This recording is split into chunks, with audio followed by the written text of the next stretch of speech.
তো হ্যালো বন্ধুরা, good morning. আজকে আমার 7 দিন স্টাডি চ্যালেঞ্জের 33তম দিন। আর আজকে আমি এখন পড়বো জিকে। ফার্স্টে জিকে পড়বো, তারপর খাওয়া দাওয়া করবো। খাওয়া দাওয়ার পরে দেখা যাক আর সারাদিনে কী কী বাগেরা বাগেরা করা যায়, কী কী বাগেরা বাগেরা করা যায়, কী কী বাগেরা বাগেরা করা যায়। তো চলো তোমরা ভিডিওটা দেখতে থাকো। তো চলো পড়াশোনাটা শুরু করা যাক। তো আমার সকালের পড়া কমপ্লিট, খাওয়া দাওয়াও কমপ্লিট, ঠিক আছে।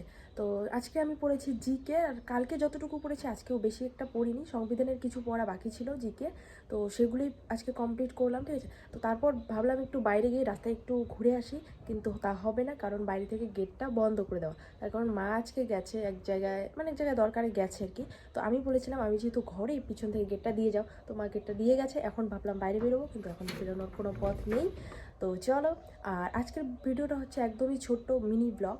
তো তোমরা ভিডিওটা দেখো, আর যারা নতুন আছো তারা প্লিজ প্লিজ প্লিজ চ্যানেলটিকে সাবস্ক্রাইব করে দাও। তো চলো ভিডিওটা কন্টিনিউ করা যাক। আর মা আসার সময় আমার জন্য নিয়ে আসে 32 আনা চানাচুর আর একটা বিস্কিট। তো সেগুলো খেয়ে আবার ভাত খাই, ভাত খাওয়ার পরে স্নান করার পরে আমি মক টেস্ট দিয়ে এসে বসে যাই। তো তার আগে টাইমারটা সেট করে নিই, একটু জল খেয়ে। তো টেস্ট দেওয়ার পরে দেখা হচ্ছে।